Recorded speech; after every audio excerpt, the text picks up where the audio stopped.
Դիմում եմ Հայաստանի Հանրապետության կառավարությանը և ապագա բոլոր կառավարություններին։ Հայրենասիրական պաթոսը հեղեղում է եթերները։ Այնքան է շատացել, որ հայ մարդու զգայարաններն այլևս չեն կարող ընդունել այդ արհեստական բարձրախոսությունը։ Ինչու՞։ Պատճառը մեկն է. հայ մարդու հոգին բնազդաբար մերժում է պաթոսը։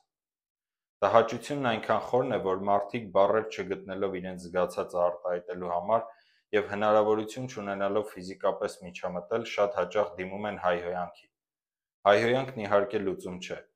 բայց երբ անկեղծ խոսքն է կորցնում իր տեղը, միակ արձագանքն է մնում։ Նախ եւ առաջ սահմանենք մի տերմին՝ պաթոսահայ։ Պաթոսահայ այն մարդն է, ով հանրության առաջ ՀՀ հիմնը գոռում է բոլորից բարձր, ցուցադրելով գերհուզական վիճակ։ Նա է, ով ամեն պատեհ-անպատեհ առիթով կրկնում է ամեն բառը, առանց հասկանալու դրա խորքը։ Նա է, ով երբեմն ավելի շատ բղավում է հայրենիք, Հայաստան, Սուրբ բառերը, քան ապրում դրանցով։ Եվ եթե այդ նույն մարդը գոնե մեկ անգամ փորձեր ոչ միայն կարդալ Թումանյան, Սահյան, Սևակ կամ Չարենց, այլ հասկանալ նրանց, կամ Նժդեհի անունը բղավելու փոխարեն ուսումնասիրեր նրա գաղափարները, գուցե հասկանար, որ հայրենասիրությունը դերասանություն չէ։ Հայրենասիրություն երկու բառից բաղկացած գաղափար է՝ սիրել հայրենիքը։ Բայց նախ պետք է իմանալ ինչ է սիրել, ապա ինչ է հայրենիքը։ Երբ մարդը գիտի երկուսը՝ սերը և հայրենիքի էությունը, նա այլևս անկարող է գոռալ ու արժեզրկել այն արժեքները, որոնք միավորում են ժողովրդին։ Սիրել կարելի է ամեն ինչ ու յուրաքանչյուրին։ Սիրել կարելի է ծննդավայրը, բակը, քաղաքը, ամուսնուն, ծնողին, հարևանին։ Բայց մարդ, ով չի սիրում ինքն իրեն, չի հարգում շրջապատը, չի կարող հասկանալ ինչ է հայրենիքը։ Հայրենիք նշանակում է հայրական ժառանգություն։ Եթե մարդը կարողանում է գնահատել իր հոր արածը, կհարգի նաև պապի գործը, նախնիների ժառանգությունը, այն ամենը, ինչ մեզ հասել է և կոչվում է հայրենիք։ Միայն այս պարզ, բայց խորքային ու դժվարամատչելի հասկացությունները յուրացնելուց հետո կարելի է վստահ ասել. սիրում եմ հայրենիքս։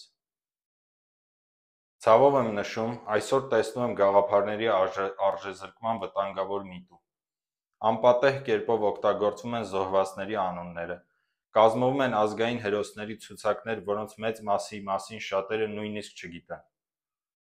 Հայրենիքի սրբազան խորհրդանիշներն էլ երբեմն ծառայեցնում են մասնավոր բիզնեսի, առևտրի և նույնիսկ չարչիության կամ սեփական անունը բարձրացնելու համար։ Նժդեհի գաղափարներն էլ հաճախ աղավաղվում են, վերածվելով դատարկ կարգախոսների, և այս ամենը պաթոսահայերի թեթև ձեռքով։ Ցանկացած կառավարություն պարտավոր է գիտակցել, որ երկրի խորհրդանիշները,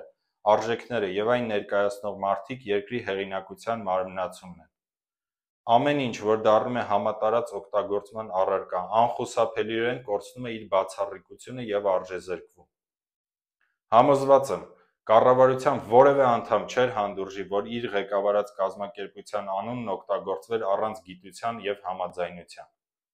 Այդ դեպքում ինչպես է պատահում, որ երկրի խորհրդանիշերն ու ազգային արժեքները կարող են անարգել դրվել մասնավոր շահի ծառայության տակ։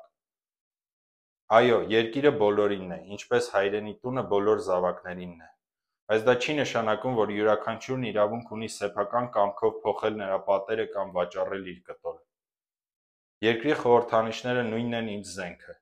Կարող են պաշտպանել, բայց անխոհեմ ձեռքերում նաև վնասել։ Եվ այսօր այդ զենքը, ազգային խորհրդանիշները, տրվել են բոլորին, առանց տարբերություն դնելու, թե ով ինչպես է պատրաստվում օգտագործել դրանք։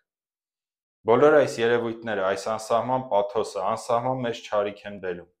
Դրանք վնասում են երկու բարձրագույն արժեքի՝ սեր, որպես մարդկային բարձրագույն զգացում, և սեր դեպի հայրենիք, որպես ազգային բարձրագույն արժեք։ Հետ կանգնեք պաթոս կոչվող չարիքից, անպատեհ մի օգտագործեք սիմվոլները, էլ չեմ խոսում հայ մեծերի անունը շահարկելու մասին։ Նախ ինքներս սովորենք սիրել, հետո փորձենք մոլորյալին սովորեցնել սիրել։ Չէ՞ որ երբ մարդը գիտի սիրել, սիրում է այն ամենն, ինչ ունի, իսկ հայն ունի հայրենիք ու մի քանի միլիոն մեկը մյուսից գեղեցիկ հայրենակից։ Ամբողջ մարդկության մեջ մի փոքր տոկոս, այդ փոքր տոկոսի մեջ էլ ավելի բարձր պիտի արժևորվի ամեն մասնիկը։